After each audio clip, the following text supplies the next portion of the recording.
Boa tarde, quinto ano. A aula vai começar. Hoje é dia 28 de maio de 2021. Aula de português, certo? Iremos trabalhar o assunto que começou em sala de aula: pontuação, entonação e expressividade. Para a aula de hoje, você irá precisar de livro de português, lápis e borracha. Agora eu vou precisar que vocês prestem bastante atenção, ok? Tia vai passar um pequeno curta-metragem, um pequeno vídeo para que vocês possam entender os sinais de pontuação. Olá, eu sou o ponto de exclamação. Sou utilizado em frases que expressam emoções, como desejo, alegria, espanto, raiva, admiração, entre outros. Em frases imperativas, quando expressamos ordem, pare imediatamente com esse barulho. Saia agora. Em interjeições, quando expressam tristeza, alegria, dor, espanto, alívio, raiva, entre outros. Frases com interjeições. Ufa, que alívio! Ai, cortei meu dedo! O ponto de exclamação também pode ser utilizado com outros sinais de pontuação, como o ponto de interrogação. Isso serve para realçar a expressividade do discurso. Por exemplo, como isso foi acontecer? Eu estou perguntando e ao mesmo tempo estou exclamando. O que será de nós? O ponto de exclamação pode aparecer duplicado ou triplicado para enfatizar ou intensificar o sentimento que está sendo expresso. Sim, sim, gritaram as meninas, cheias de alegria. Amei! Contem comigo, que ideia fantástica! Bom, eu já me apresentei. Agora é a vez do ponto de interrogação. Olá, eu sou ponto de interrogação. Sou um sinal muito questionador. Sou utilizado em frases que fazem alguma pergunta. Por exemplo, quando será a aula de inglês? Qual a importância da água no planeta? Quem você pensa que é para me tratar assim? Mais uma vez, você não fez o que eu te pedi. Bom, basicamente é isso. Eu sou o ponto de interrogação. Até mais! Olá, eu sou a vírgula. Eu tenho um papel importantíssimo na escrita de textos e possuo muitas funções. Eu sirvo para indicar uma pequena pausa na leitura. Brasília, a capital do Brasil, tem 3 milhões de habitantes. Sirvo para separar elementos em uma frase. Meus sorvetes prediletos são os de chocolate, coco, limão e morango. E para separar o nome do lugar na escrita de datas. Por exemplo, Florianópolis, 31 de maio de 2020. Sou utilizada após um sim ou não, usados como resposta no início de uma frase. Por exemplo, você gostou do vestido? Sim, eu adorei. Pretende usá-lo hoje? Não, no final de semana. Após uma saudação, com muito amor, professora Vilma Ribeiro. Esses são apenas alguns exemplos de como utilizar a vírgula. Eu ainda tenho muitas outras utilidades. Existem casos que uma vírgula pode mudar todo o sentido de uma frase. Por exemplo, não estou bem. Não, estou bem. Não quero ler. Não, quero ler. Esse Ricardo é corrupto. Esse Ricardo é corrupto. Conseguiram perceber a importância de utilizar a vírgula corretamente? Que bom! Então, eu já vou indo. Até mais! Olá, eu sou o ponto final. Sou utilizado para terminar uma ideia ou discurso. Sempre apareço no final das frases afirmativas ou negativas, marcando uma pausa mais longa. Temos aqui exemplos de frases afirmativas. Ontem fui ao dentista. Meu pai gosta daquela cantora. O vidro da janela está muito sujo. Claro que eu pedi ajuda. Exemplos de frases negativas. Ontem eu não fui ao dentista. Meu pai nunca gostou daquela cantora. O vidro da janela nem está muito sujo. Eu jamais pedirei a sua ajuda. Além disso, o ponto final, posso ser usado para indicar abreviaturas e siglas. Temos aqui alguns exemplos de abreviatura. Abreviação de dona, abreviação de senhor, abreviação de página e a sigla de Organização das Nações Unidas. Na matemática, o ponto final é utilizado também para indicar uma multiplicação. Por exemplo, 2,3 é igual a 6. Lê-se 2 vezes 3 é igual a 6. Espero que tenham entendido qual é a minha utilidade. Até mais. Pronto, depois que tudo que tia falou sobre pontuação em sala de aula, com esse pequeno vídeo para reforçar o que tia falou, nós aprendemos tudo que precisamos saber sobre pontuação, não é? Então você vai pegar o seu livro, tá certo? De português, abrir na página 29, ok? Vamos relembrar um pouco, antes de começarmos na página 29, que a gente vinha trabalhando no nosso livro. A gente trabalhou o sentido real e o sentido figurado das palavras nas páginas anteriores do nosso livro, não foi? A gente trabalhou que o sentido real é a própria palavra e o sentido figurado é outro sentido que as palavras podem assumir, diferente do seu sentido próprio. O sentido figurado ajuda a criar imagens diferentes daquelas com que estamos acostumados à realidade, não é? E na sala de aula, nós começamos a trabalhar sobre pontuação. Entendemos que a pontuação, ela faz com que nós possamos entender o que o autor quer dizer. De acordo com a pontuação, a gente dá o que? A nossa entonação, né? É a forma que eu vou falar e a expressividade, como me expressar com essa fala. Portanto, na página 29 vem dizendo assim: pontuação, entonação e expressividade. Atividade oral e escrita. Na leitura de todos os poemas, menciona-se muito a expressividade. Na fala, podemos mudar a voz, isto é, mudar a voz para dar mais significados ao que falamos. Essa modulação, uma espécie de musicalidade, é chamada de entonação. E aí, o que isso quer dizer? Quer dizer que nós mudamos a voz para dar significado ao que estamos falando.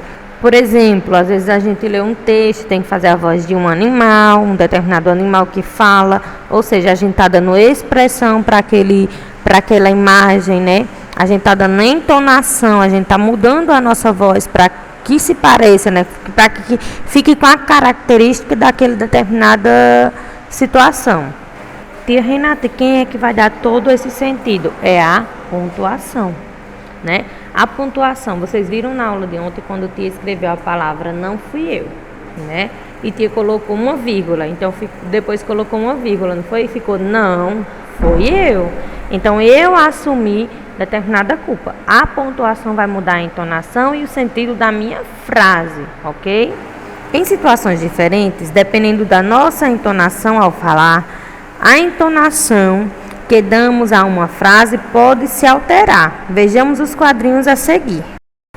E aqui, né, na mesma página, nós podemos ver uma tirinha do Maurício de Souza, do episódio da Turma da Mônica, e nós podemos ver os seguintes personagens, a Mônica e o Cebolinha. E vocês sabem, né, gente, que a gente, quando lê uma tirinha, a gente lê ela da esquerda para a direita. Então, vamos analisar o primeiro quadrinho. Cebolinha, o que você fez com o seu cabelo? Nada. Só peguei uma ventania no caminho. Observe que no primeiro quadrinho, os sinais de pontuação, interrogação e exclamação, eles expressam uma dúvida, um espanto, uma surpresa. Já no segundo quadrinho, há um ponto de interrogação. Se analisarmos a expressão facial da Mônica, podemos analisar que ela teve uma dúvida, ou um espanto, um estranhamento, uma surpresa. Já no último quadrinho, A pontuação empregada e a expressão no rosto do Cebolinha indicam uma certa indiferença pela dúvida da Mônica, uma certa irritação ou então um incômodo pela pergunta que a Mônica fez, né? Ainda na página 29, com relação a essa tirinha que a gente acabou de ler, nós temos uma atividade para ser respondida, no qual o número 1 diz assim: leia em voz alta, conversem e respondam as questões. A gente acabou de ler para vocês, né? Aliás, os próprios personagens mostraram para vocês como se lia essa história. E na letra A vem dizendo assim: o que expressam os sinais de pontuação? Interrogação e exclamação, juntos no primeiro quadrinho. Aí vocês vão me dizer aí, tá certo? E acabou de explicar isso, né? Então na letra B diz assim: no segundo quadrinho há um ponto de interrogação, que é feito no sentido a expressão facial de Mônica e sua pontuação podem expressar. O que é, gente, que expressa aí? Tia também falou já sobre isso quando a gente analisou o segundo quadrinho, não foi? Então vamos lá, quero ver o que é que vocês vão me dizer. Na letra C, diz assim: no último quadrinho, a pontuação empregada e a expressão no rosto do Cebolinha indica que sentimentos? Aí vocês vão me responder, ok? Que venhamos e convenhamos, né, gente? Essas questões aí, tá como tia sempre fala, né? Mamão com açúcar. Olha aí, tia, usando o sentido figurado das palavras, né? As questões estão muito doces para vocês. Então, adiantem aí para a página 30, que no número 2 diz assim: leiam em voz alta este trecho do poema Voo. Como vocês podem ver, gente, isso seria uma questão para a gente discutir em sala de aula, certo? Para a gente conversar e debater, geraria um grande debate na sala de aula. Então, a gente irá debater na nossa próxima aula, mas eu quero que vocês escrevam aí no cantinho do livro, tá certo? O que vocês acharam, ok? E diz assim: voa, voa, passarinho, voa, voa para o seu ninho. Conversem sobre a entonação da voz diante do uso das reticências e sobre qual sentido esses sinais podem expressar nesses versos. Então, vocês vão escrever aí, tá certo? O que vocês entenderam sobre o uso das reticências neste verso, tá bom? As reticências aí, elas estão representando o quê? Né? Eu uso a reticência aí por quê? Tá? Vocês vão me dizer. Procura um cantinho aí no livro ao lado e escrevam, tá certo? Ainda nessa mesma página, descendo um pouco, nós temos a nossa próxima questão, o número 3. E o número 3 diz assim: leia um trecho de um texto informativo. Lembra que tia falou na sala de aula? Tia, o que é texto informativo? Está me informando de alguma coisa, está contando alguma coisa que aconteceu. Esse texto eu não vou ler na sala de aula. Vou deixar para vocês lerem agora, tá certo? Vocês vão ler esse texto. Vamos trabalhar a leitura de vocês agora, tá certo? E a interpretação e compreensão do texto. Eu vou explicar a letra A, tá? Nós temos na letra A: observe os sinais de pontuação que foram destacados acima. Nós temos quem? Temos as aspas, né, que destacou a parte que diz assim, sua casa, ok? E temos os parênteses. Nos parênteses nós destacamos na França, que diz assim, hoje, até hoje em Paris, na França. Nós sabemos que Paris é na França, né? Mas destacou para mostrar o país onde Paris está localizada, né? E quando lemos o texto, né, nós vemos que as aspas, elas estão fechando a parte que diz assim, sua casa, né? Estou colocando em aspas, né? Estou dando ênfase, estou dando evidência a isso. Quando eu digo sua casa, o texto fala sobre um pombo-correio. Então, nós sabemos que o pombo-correio, ele não tem casa. O pombo, ele não mora numa casa. Então, quando eu digo aí sua casa, eu estou usando o quê, gente? O sentido figurado da palavra, né? E, ao mesmo tempo, o sentido real. Tia, mas como assim? Peraí, você atrapalhou tudo. Não, deixa eu explicar. Estou usando o sentido figurado da palavra quando eu digo casa, Porque o pombo não mora numa casa com tijolos, né, telhado e tudo mais. Mas a casa, usando o sentido real da palavra, a casa do pombo é o que, gente? É o seu ninho, não é? Então, quando eu uso aí as aspas, o que é que eu estou dizendo? Que as aves, elas não têm casa, mas elas têm ninho. Por isso que estou usando as aspas nessa situação, certo? E o parêntese, né, como eu acabei de falar, ele foi empregado aí na frase, por quê? Vocês vão ler aí a frase, ok? E quando eu digo assim, até hoje em Paris, na França. Por quê? Porque Paris é localizada na França. A letra B vem trazer a seguinte questão. Treinem em voz alta a leitura do texto.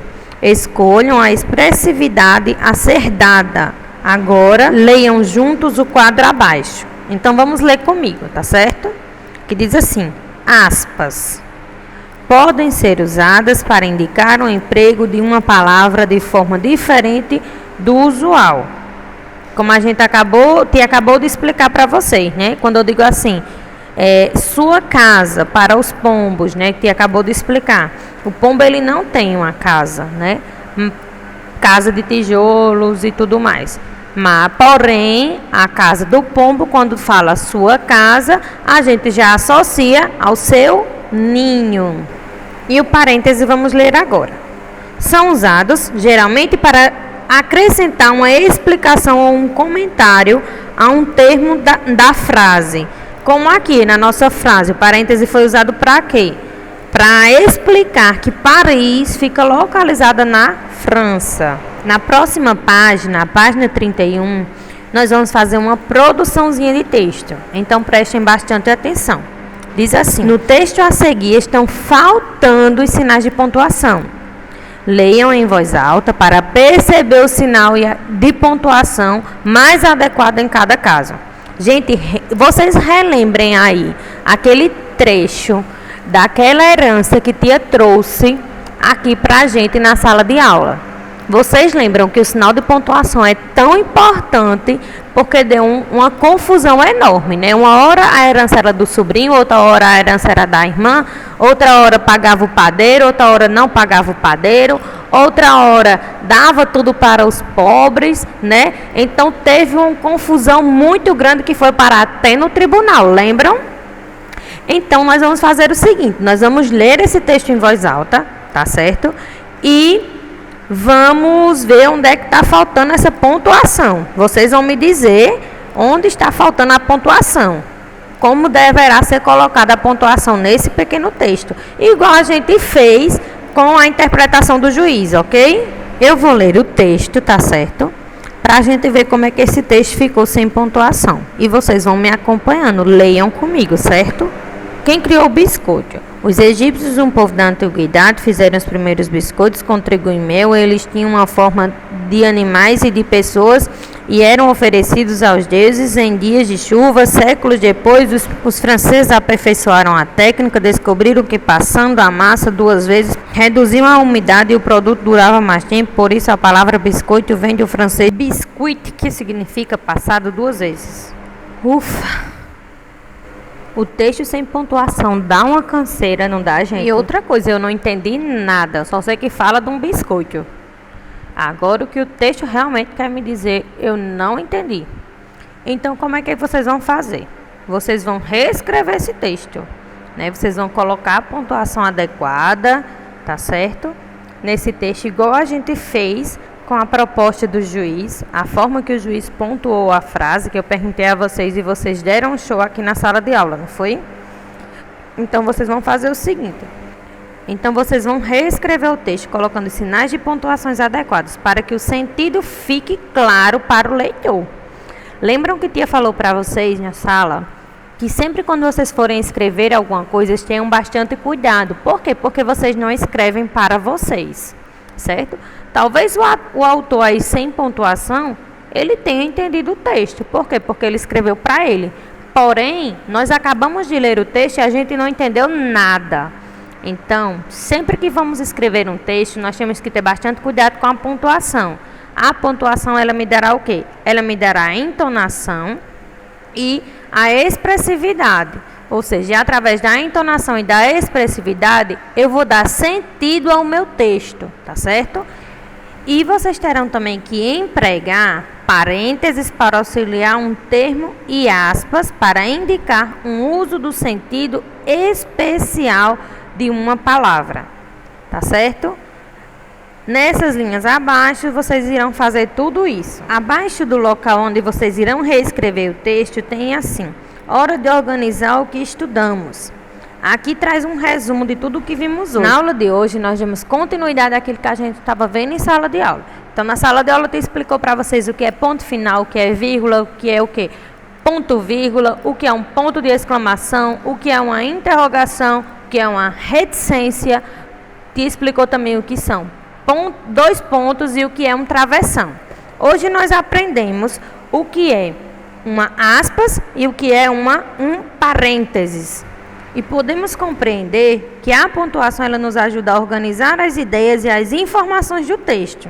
Ela também indica a expressividade e a intenção do autor. Ou seja, de acordo com a minha pontuação, eu dou sentido à minha frase. Fico aguardando os registros de vocês e tenham um bom fim de semana.